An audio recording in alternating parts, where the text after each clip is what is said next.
కొన్ని వందల సంవత్సరాల ముందు వెస్ట్రోస్లో చిల్డ్రన్ ఆఫ్ ఫారెస్ట్ జైంట్స్ మాత్రమే జీవిస్తూ ఉండేవారు. చిల్డ్రన్ ఆఫ్ ఫారెస్ట్ చెట్లకి మొఖాలు చెక్కుతూ ఆ ప్లేస్ని చాలా పవిత్రంగా చూసుకునేవారు. అప్పుడే వెస్ట్రోస్లోకి ఫస్ట్ మ్యాన్స్ అడుగు పెడతారు. వాళ్ళ ఇల్లు వ్యవసాయం కోసం చెట్లని నరికేస్తూ ఉండేవారు. అది చిల్డ్రన్ ఆఫ్ ఫారెస్ట్కి అస్సలు నచ్చక వాళ్ళతో చాలా యుద్ధాలే చేస్తారు. కానీ మనుషుల దగ్గర ఉండే ఆయుధాల వల్ల చిల్డ్రన్ ఆఫ్ ఫారెస్ట్ వాళ్ళని తట్టుకోలేకపోతారు. వాళ్ళని ఎలా అయినా ఓడించడం కోసం డ్రాగన్ గ్లాస్ తోటి ఒక మనిషి గుండెల్లోకి పొడిచి మొట్టమొదటి వైట్ వాకర్ని తయారు చేస్తారు. అతనే నైట్ కింగ్గా మారతాడు. అలా వాళ్ళకి చాలా యుద్ధాలే జరుగుతాయి. కొన్ని సంవత్సరాలకి శాంతి ఒప్పందం జరుగుతుంది. మనుషులు చెట్లు నరకూడదు, దానికి బదులుగా చిల్డ్రన్ ఆఫ్ ఫారెస్ట్ అక్కడుండే కొన్ని మైదానాలను ఇస్తారు. అలా రెండు జాతులు కొన్ని సంవత్సరాల్లోనే కలిసి బతకడం మొదలు పెడతాయి. ఆ కాలంలోనే స్టార్క్స్ లాంటి చాలా వంశాలు పుడతాయి. అంతా బాగుంది అనే సమయంలోనే వింటర్ వస్తుంది. నైట్ కింగ్ మళ్ళీ తిరిగి వస్తాడు. చనిపోయిన మనుషుల్ని, జంతువుల్ని వైట్ వాకర్స్గా మారుస్తూ ఒక సైన్యంగా తయారు చేస్తాడు. వెస్ట్రోస్ మొత్తాన్ని నరకంగా మార్చేస్తాడు. అప్పుడే మనుషులు చిల్డ్రన్ ఆఫ్ ఫారెస్ట్ కలిసి వాళ్ళని ఓడించి వైట్ వాకర్స్ని ఉత్తర దిశగా తరిమి కొడతారు. వైట్ వాకర్స్ ఎప్పటికీ తిరిగి రాకుండా ఉండాలని అప్పటి స్టార్క్స్ చిల్డ్రన్ ఆఫ్ ఫారెస్ట్ మ్యాజిక్తో మంచుతో ఒక పెద్ద వాల్ కడతారు. వాల్కి రక్షణగా వైట్ వాకర్స్ని గమనించడం కోసం నైట్స్ వాచ్ అనే సైన్యాన్ని ఏర్పాటు చేస్తారు. ఇది జరిగిన కొన్ని సంవత్సరాల తర్వాత అండిల్స్ అని పిలువబడే ఒక మానవ జాతి చాలా ఆయుధాలతో చిల్డ్రన్ ఆఫ్ ఫారెస్ట్ని దాదాపు చంపేస్తారు. దక్షిణ వెస్ట్రోస్ మొత్తాన్ని కూడా ఆక్రమించి ఉత్తర వెస్ట్రోస్ని ఆక్రమించకపోతే స్టార్క్స్ వాళ్ళని ఓడిస్తారు. ఇది జరిగిన తర్వాత వెస్ట్రోస్ చిన్న చిన్న రాజ్యాలుగా 7 కింగ్డమ్స్గా విడిపోతుంది. వాళ్ళ మధ్య ఎప్పుడు యుద్ధాలు జరుగుతూ ఉంటాయి. ఇదే సమయంలో ఎసోస్లో వలేరియా అనే ప్లేస్లో కొంతమంది గొర్రెల కాపర్లు అగ్నిపర్వతంలో డ్రాగన్స్ని కనిపెడతారు. కొంతమంది మంత్రశక్తులతోటి ఆ డ్రాగన్స్ని అదుపు చేయడం నేర్చుకొని డ్రాగన్ రైడర్స్గా మారతారు. ఆ డ్రాగన్స్ వల్ల వలేరియా చాలా గొప్ప సామ్రాజ్యంగా మారుతుంది. అక్కడ ఉండే వాళ్ళు వలేరియన్ స్టీల్తో స్ట్రాంగెస్ట్ స్వార్డ్స్ని తయారు చేయడం కూడా నేర్చుకుంటారు. దీనివల్ల ఆ ప్లేస్ చాలా పాపులర్ అయిపోతుంది. వలేరియాలో దాదాపు 40కి పైగానే డ్రాగన్స్ని రైడ్ చేసే వంశాలు ఉంటాయి. వాళ్ళలో టార్గేరియన్ వంశం ఒకటి. టార్గేరియన్ వంశం పూర్వీకురాలు వలేరియా అగ్నిపర్వతాలు పగిలి నాశనం అయిపోతుంది అని చెప్పడం వల్ల టార్గేరియన్లు వాళ్ళ డ్రాగన్స్ తోటి డ్రాగన్ స్టోన్ అనే ఐలాండ్కి వెళ్ళిపోతారు. వాళ్ళ పూర్వీకురాలు చెప్పినట్టే వలేరియా అగ్నిపర్వతాలు పగిలి నాశనం అయిపోతుంది.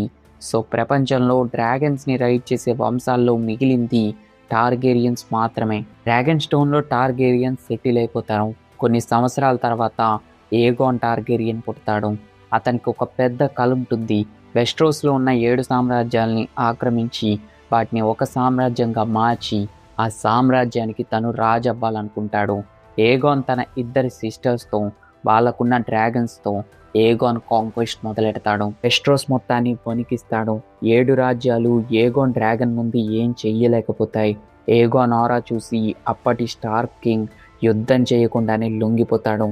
అలా అన్ని రాజ్యాలని ఓడించి ఓడిపోయిన రాజుల కత్తులతోటి తన డ్రాగన్ నిప్పుతో ఐరన్ థ్రోన్ని తయారు చేసి కింగ్స్ ల్యాండ్గా కొత్త క్యాపిటల్ని క్రియేట్ చేసి వెస్ట్రోస్ మొత్తాన్ని కూడా రూల్ చేస్తాడు. ఏగోన్ తర్వాత ఏగోన్ వంశమైన టార్గేరియన్స్కి ఐరన్ థ్రోన్ పాస్ అవుతూ వస్తుంది. కొంతమంది రాజులు ఈ ఐరన్ థ్రోన్ పైన సరిగ్గా కూర్చోవడం రాకే చనిపోతూ ఉంటారు. 300 సంవత్సరాల తర్వాత అంటే 129 ఏసీలో విసేరియస్ రాజు మరణం తర్వాత ఐరన్ థ్రోన్ కోసం చాలా కుట్రలే జరుగుతాయి. విసేరియస్ కూతురైన రనేరియాకి విసేరియస్ సెకండ్ వైఫ్ అయిన ఎలిసెంట్ కొడుకు ఏగోన్ సెకండ్కి గ్రీన్స్కి బ్లాక్స్కి పెద్ద యుద్ధమే జరుగుతుంది. డాన్స్ ఆఫ్ డ్రాగన్స్ యుద్ధం జరుగుతుంది. ఈ యుద్ధంలో చాలామంది టార్గేరియన్స్ వారి డ్రాగన్స్తో చనిపోతారు. ఈ యుద్ధం వల్ల డ్రాగన్ జాతి మెల్లగా అంతరించిపోతుంది. 3 గుడ్లు పొదక్కుండా ఉంటాయి. వాటిని దాచిపెడతారు. డ్రాగన్ జాతి కొన్ని సంవత్సరాల తర్వాత అంతరించిపోతుంది. డ్రాగన్స్ లేకపోవడం వల్ల టార్గేరియన్స్ శక్తి తగ్గిపోతుంది. చాలామంది ఐరన్ థ్రోన్ కోసం రాజ్యం పైన అటాక్ చేస్తూ ఉంటారు. దీని తర్వాత 196 ఏసీలో బ్లాక్ ఫైర్ రెబెలియన్ అనే మరో యుద్ధం జరుగుతుంది. దీనివల్ల టార్గేరియన్స్ ఇంకా బలహీనమైపోతారు. ఈ యుద్ధం జరిగిన చాలా సంవత్సరాల తర్వాత సర్ డంకన్ తన హెల్పర్ ఎగ్ అనే ఒక గుండుగాడితో ప్రపంచం మొత్తం తిరుగుతూ ఉంటాడు. ఈ ఎగ్ ఎవరో కాదు, టార్గేరియన్స్ ప్రిన్స్, ఐరన్ థ్రోన్ పైన కూర్చోబోయే కాబోయే రాజు. తన తండ్రి వీడికి కష్టం అంటే ఏంటో తెలియాలి అని చెప్పి మారువేషం వేయించి ప్రపంచాలన్నీ కూడా తిప్పిస్తూ ఉంటాడు. 15 సంవత్సరాల తర్వాత మళ్ళీ రెండోసారి బ్లాక్ ఫైర్ రెబెలియన్ యుద్ధం జరుగుతుంది. ఈ యుద్ధం వల్ల కూడా రాజ్యం చాలా వీక్ అయిపోతుంది. ఇక ప్రపంచం మొత్తం తిరిగి వచ్చిన ఏగాన్ 5గా రాజు అవుతాడు. అలాగే సర్ డంకన్ కమాండర్ అవుతాడు. టార్గేరియన్స్ ఇంత వీక్ ఉండడానికి కారణం డ్రాగన్స్ లేకపోవడమే అని చెప్పి టార్గేరియన్స్ కోసం డ్రాగన్స్ని పుట్టించే చిన్న ఎక్స్పెరిమెంట్ చేస్తున్నప్పుడు ఆ ఎక్స్పెరిమెంట్లో ఎగ్ ఇంకా తన్ని రక్షిస్తూ సర్ డంకన్ చనిపోతారు. కొన్ని సంవత్సరాల తర్వాత ఆ ఎగ్ మునిమనవడైన ఏరిస్ టార్గేరియన్ మ్యాడ్ కింగ్ రాజు అవుతాడు. అతనికి చిన్న చిన్న విషయాలకే బాగా కోపం వస్తుంది. కోపం వస్తే చంపేస్తాడు. అందుకే ఆ పేరు. తన కొడుకు ప్రిన్స్ రేగర్ టార్గేరియన్ లియానా స్టార్క్ని ప్రేమించి పెళ్లి చేసుకుంటాడు. కానీ అందరూ లియానా స్టార్క్ని కిడ్నాప్ చేశాడు అనుకుంటారు.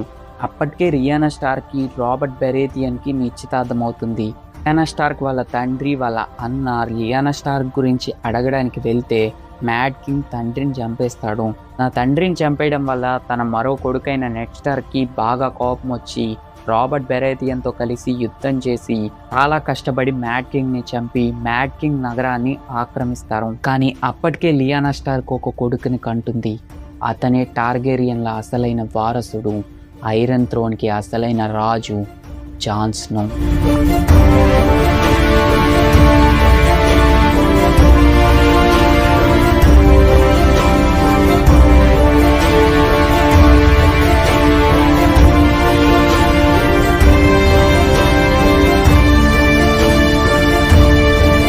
ఆ బాబుని నెడ్ స్టార్క్ చేతుల్లో పెట్టి ఆమె చనిపోతుంది. ఆ బాబుని రక్షించడం కోసం నెడ్ స్టార్క్ తన బాస్టర్డ్ సన్గా అందరికీ చెప్పి జాన్ స్నో అనే పేరుతో తన్ని పెంచుతూ ఉంటాడు. ఇక మ్యాడ్ కింగ్ భార్య తన కొడుకు తన కూతురు డెనేరియస్ని పట్టుకొని ఎస్రోస్కి పారిపోతుంది. రాబర్ట్ బెరేథియన్ ఐరన్ థ్రోన్ మీద కూర్చొని కొత్త రాజు అవుతాడు. నెడ్ స్టార్క్ వింటర్ఫెల్కి వెళ్ళిపోయి తన ఫ్యామిలీతో హ్యాపీగా బతుకుతూ ఉంటాడు. 15 సంవత్సరాల తర్వాత రాబర్ట్ బెరేథియన్ చనిపోవడం వల్ల ఐరన్ థ్రోన్ పైన నెడ్ స్టార్క్ కూర్చోవలసి వస్తుంది. ఇక కుర్చీలాట మొదలవుతుంది. ఆ ఆటలో నెడ్ స్టార్క్ తల నరికేయడం వల్ల పెద్ద కొడుకు యుద్ధానికి వస్తాడు. కానీ రెడ్ వెడ్డింగ్లో స్టార్క్స్ అందరినీ కూడా ఘోరంగా చంపేస్తారు. ఇవన్నీ చూసిన ఆర్యా స్టార్క్ చాలా కష్టపడి చాలా పవర్ఫుల్గా మారి అందరిపైన రివెంజ్ తీర్చుకుంటుంది. మరోవైపు ఎస్రోస్ నుంచి డెనేరియస్ 3 గుడ్డుల్ని పొదిగి మదర్ ఆఫ్ డ్రాగన్గా మారి ఐరన్ థ్రోన్ కోసం సైన్యాన్ని సిద్ధం చేస్తూ ఉంటుంది. మరోవైపు వింటర్ రాబోతుంది. వాల్కి అవతల నైట్ కింగ్ వైట్ వాకర్స్ నిద్రలేచి ఒక సైన్యంగా మారి వస్తూ ఉంటారు. ఇదంతా తెలుసుకున్న జాన్ స్నో నాయకుడై అందరినీ కలిపి వైట్ వాకర్స్ని ఓడిస్తారు. ఆర్యా స్టార్క్ నైట్ కింగ్ని చంపేస్తుంది. దీని తర్వాత కొన్ని రీజన్స్ వల్ల డెనేరియస్ తన డ్రాగన్తో కింగ్స్ ల్యాండ్స్ పైన నిప్పుల వర్షాన్ని కురిపిస్తుంది. ఐరన్ థ్రోన్ కోసం ఇంత క్రూరంగా మారిపోయిన డెనేరియస్ని చూసి జాన్ స్నో చంపేస్తాడు. తన డ్రాగన్ ఐరన్ థ్రోన్ని కరిగించేస్తుంది.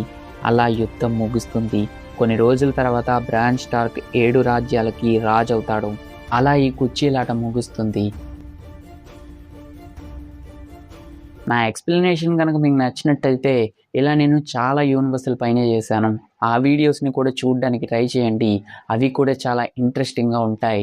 ఈ వీడియో కన్నా చాలా బాగుంటాయి. అలాగే గేమ్ ఆఫ్ థ్రోన్స్ తర్వాత ఏమైంది, ఆ క్యారెక్టర్స్ ప్రెజెంట్ ఎలా ఉన్నాయి అని మీరు కనుక తెలుసుకోవాలనుకుంటే దానిపైన ఒక సపరేట్ వీడియో చేద్దాం అనుకుంటున్నాను.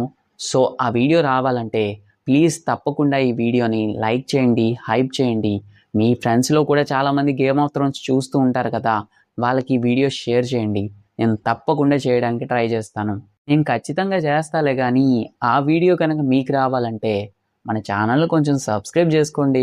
చాలా బాగా ఎక్స్ప్లెయిన్ చేశా కదా, ఇంతకీ నా ఎక్స్ప్లెనేషన్ ఎలా ఉంది అది కూడా కామెంట్ చేయండి.